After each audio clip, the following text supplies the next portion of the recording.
Olha, você está vendo aí, 199, olha que coisa muito interessante. Todos nós, de vez em quando, no celular, alguém liga, o marido para a esposa, fala assim, olha, está caindo um temporal aqui, fica em casa. Agora nós vamos entrar no Facebook para descobrir o que anda acontecendo com o trânsito. Eu só quero pedir para consertar, porque o Facebook tem um espaço. É Defesa Civil, Defesa de BH, Civil espaço. de BH. Isso. Então você vai procurar no Facebook, se você não conseguir adicionar, você tem que colocar o espaço entre as palavras. Isso. Só lembrando, Coronel, aqui, né, a gente tem observado nos últimos anos um número assim, muito grande de pessoas que morreram, vamos dizer, porque começou a chover, elas quiseram tentaram atravessar a rua. Atravessar as enxurradas. Atravessar as enxurradas. E a Defesa Civil, vamos dizer, por mais pressa que a pessoa, ela não deve fazer isso. E a Defesa Civil pode orientar, conforme o Coronel falou, né, vamos dizer, se ela ligar no 199, vai falar, olha, essa chuva é rápida, é poucos minutos, se a pessoa esperar um pouquinho, vamos dizer, nós vamos evitar muitas. É raríssimas vezes, quando vem uma tempestade mesmo, ela dura muito tempo. Né? Pode acontecer, mas raríssimo, quando vem aquela pancada, vem 15, 20 minutos depois. As principais situações de risco das pessoas duram em torno de 30 a 40 minutos, não mais do que isso. É um tempo que ela vai esperar, até mesmo para que o trânsito melhore, as condições melhorem, para que ela possa, então, se deslocar. É o que a gente falou, a necessidade nesse momento é de conscientizar o cidadão de que ele está vivendo um momento diferenciado. E isso demanda um comportamento diferenciado também. É o que a Defesa Civil em todo o Brasil, os bombeiros em todo o Brasil têm falado a todo momento. É um comportamento de autoproteção. Em todas as situações, no trânsito, a questão dos raios, a questão dos ventos, no seu comportamento, na sua observação, ler mais algumas informações, como no próprio Facebook e Twitter, e acompanhar aquelas informações para saber o que fazer e, principalmente, o que não fazer. O Coronel já participou de alguns cursos, né, e tudo lá no Japão, né? O pessoal lá já são treinados, né, desde pequenininho para lidar com risco, né? Eu só assim, o Coronel pode falar mais coisas. Eu achei super interessante, há uns 2 anos atrás, nós tivemos um furacão, né, que lá eles chamam de tufão, né, que atingiu o Japão. 3 pessoas morreram. Dessas 3 pessoas, 2 eram brasileiros. 2 pessoas eram brasileiros que estavam trabalhando lá. Mas o brasileiro, infelizmente, ele não tem essa cultura de prevenção. Ficar quieto, aguardando. É um negócio difícil. Você tem que lembrar o seguinte, na sua casa é assim, em todo lugar é assim. Há medidas, há comportamentos que te protegem. Todo mundo sabe hoje que com a violência na cidade, quando você for chegar na sua casa, você tem que olhar se tem alguém ali suspeito, se tiver, dar a volta no quarteirão. Todo mundo sabe que ao cozinhar você não deve deixar a criança ficar na cozinha, nem com as panelas, com os cabos para fora. Com os cabos para fora. Isso são medidas de autoproteção. E também, nas chuvas, no período de chuva, é preciso que as pessoas adotem. Tá certo que nós temos um cansaço, o trânsito hoje é muito difícil, mas as pessoas insistem em ultrapassar áreas de alagamento. Não pode. Belo Horizonte ganhou um prêmio em maio na ONU de cidade campeã mundial de redução de risco de desastre, em função do conjunto, inclusive, de obras que estão sendo feitas na cidade. Uma das questões que foram colocadas lá é exatamente essa insistência que nós temos na educação para que as pessoas tenham essa autoproteção. Você está comentando aí sobre o fato de obras. O que poderia ser enumerado hoje em Belo Horizonte que tem realmente feito diferença? Olha, Belo Horizonte está gastando 2,7 bilhões de reais em obras de combate a inundações. Belo Horizonte tem 80 pontos de inundação na cidade, Fernando. Ao longo dos anos, com o crescimento da cidade, a impermeabilização, isso foi piorando. Agora, o governo do prefeito Márcio Lacerda está investindo 2,7 bilhões em 22 obras. Só que as obras de combate à inundação, elas não são obras simples. São obras que precisam de muito estudo hidrológico, precisa de muito estudo técnico, de engenharia, de hidrologia, porque você não pode gastar 2,7 bilhões e depois ter obras que não vão funcionar. E a gente tem que lembrar que uma obra para resolver o problema da Avenida Bernardo Vasconcelos, por exemplo, que apareceu ali na reportagem, qualquer intervenção que se fizer ali, perto do Ouro Minas, vai dar reflexo lá no Ribeiro de Abreu e em Sabará. Então, a população pode ficar tranquila que estão sendo investidos com muito projeto, com muito cuidado, Nós temos 9 obras já prontas, uma delas está ali na frente da Toca da Raposa, que já não vai ter mais inundação ao longo da Avenida Santa Terezinha.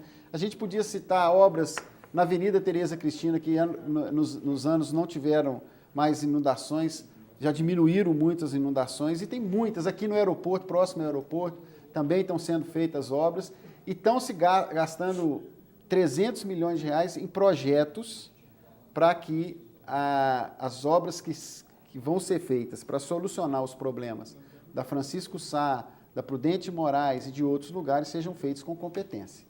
Coronel Edgar, quais as medidas preventivas que os moradores podem fazer em questões de encostas?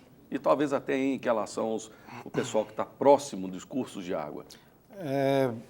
A questão volta nas medidas de autoproteção que todos devem tomar. Apenas pegando também uma observação das palavras do Coronel Lucas, toda a cidade ela vai apresentar novos riscos. Apenas pelo fato de estar crescendo, novos riscos virão. Até mesmo porque nós temos mais impermeabilização do solo, com mais asfalto, com mais passeios, mais concreto. Isso vai canalizar a chuva para os principais pontos da cidade. Então, nós sempre vamos conviver com problemas de deslizamentos, inundações, isso no mundo inteiro. Enxurradas. Em todo mundo. Em Londres, nós temos problemas com relação à inundação. Então, nós temos esse problema em todos os lugares. Especificamente em Belo Horizonte, falando para o nosso morador, em todo o estado de Minas Gerais, nós temos uma geografia que facilita a questão dos deslizamentos. Isso aí é potencializado quando o morador vai morar na encosta, ocasionando aí a ocupação de uma área de risco. Essa área de risco é a questão do deslizamento. Tudo aquilo que o Coronel Lucas falou, de estar observando as rachaduras, observando os sinais de encostas em deslizamento, a árvore tombada, um poste tombado, uma cerca, um muro, as trincas, tudo isso faz com que o alerta tenha que ser dado. Tudo vai sendo sinalizado de pouco em pouco. Exatamente. Nada acontece de uma vez, né? O melhor seria não ocupar as áreas de risco. Ocupando, que observe, que conviva com o risco e que possa fazer também algumas obras para poder minimizar o problema. Essa questão é muito importante. O que a gente observa nas áreas de risco de Belo Horizonte? Uma das nossas conquistas é que desde 2003 nós não temos nenhuma morte em Belo Horizonte por deslizamento. Por quê? Porque principalmente as pessoas que moram nas vilas e favelas têm com a Urbel, o setor da prefeitura que trabalha com habitação, um compromisso de que, se for fazer uma intervenção naquela área de risco, é importante que se consulte um técnico e não faça cortes no terreno sem orientação técnica. Porque o que acontece muito no interior, eu que já fui do estado, o Estevo que anda muito, as pessoas, a filha vai ter um neném, ou casou, precisa de fazer um puxadinho, vai lá e corta o barranco. Corta o barranco sem técnica, sem engenharia, sem planejamento. Acaba facilitando a coisa. Exatamente. Aí facilita os escorregamentos e potencializa o desastre. E a gente quer chamar a atenção também para algo que tem sido um problema observado tanto pelas defesas civis quanto pelo Corpo de Bombeiros. É a questão do lixo. O lixo é um potencializador de enchentes e de inundações. Entope tudo o lixo vai entupir os bueiros, todos os pontos de alagamento. E também vai fazer com que haja um encharcamento do solo para as pessoas que jogam o lixo na porta do morro, na porta da casa, e fica aquele monte de lixo que acaba canalizando também a água, empoçando e facilitando a saturação do solo e o escorregamento. Então, o lixo também precisa ser tratado com responsabilidade. Professor Rui Branco, fala um pouco para o pessoal que está nos assistindo aqui sobre descargas elétricas, sobre raios na região, onde que mais acontece.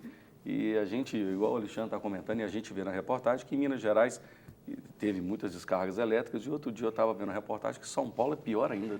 Tem uma incidência bastante grande. Os raios eles são causados pelas nuvens, que tem o nome de cumulonimbus. Existem 6 formas dos raios acontecerem. Uma das formas, por exemplo, o raio dentro da própria nuvem. A nuvem ela tem uma base entre 1.000 e 1.200 metros, o topo chega entre 12 até 15 quilômetros de altura, e acima de 4, 5 quilômetros de altura, as temperaturas são bastante negativas, chega a ter da ordem de menos 80 graus.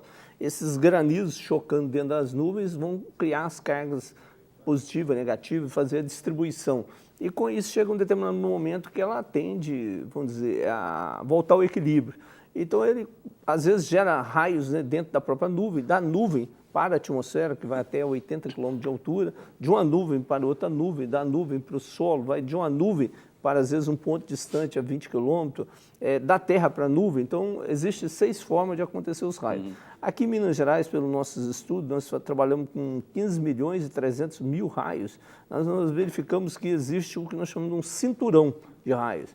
Então, ele começa ali ao longo da Serra da Mantiqueira e passando ali próximo de Juiz de Fora, São João do Rei, Tiradentes, Congonhas, Santos Dumont, né, vem aqui Ibirité, e aqui Belo Horizonte, que não pegamos mais o Barreiro, né, Nova Lima também tem uma alta incidência, né, Contagem, Betim, depois diminui um pouco e ao longo da Serra da Canastra também tem um alto índice de incidência de descarga atmosférica que vai até ali na altura ali de Araxá, Sacramento. Você comentou ali perto de São João del Rei, curiosamente, numa viagem que eu fiz, tem aquela região de Bitipoca, né? Sim. E eles falando que essa palavra é uma palavra indígena, que fala que é raio que bate. Ali é uma região com altíssimo índice. Pedra alta do jeito que é, né? Exatamente. Senhor, eu fiquei sabendo que vai haver um congresso aí na PUC. Fala um pouquinho desse congresso aí. Nós já estávamos até conversando aqui. O ano passado houve o primeiro Congresso Brasileiro de Desastres Naturais na Universidade do Rio Claro, lá em São Paulo. E nós conseguimos trazer para o ano que vem, vai ser em maio, né, na primeira semana de maio, o segundo Congresso Brasileiro de Desastres Naturais. Então, vários órgãos vão estar participando, né, Defesa Civil aí de Belo Horizonte, o Corpo de Bombeiro, Defesa Civil Estadual, o CEMADEM, temos algumas universidades aqui federais aqui de Minas Gerais também, e outras universidades aí de outros locais do Brasil. Então, vamos estar um grupo bastante grande que vamos ter uma discussão, vamos trazer pesquisadores também a nível internacional para estar discutindo e mostrando as experiências deles.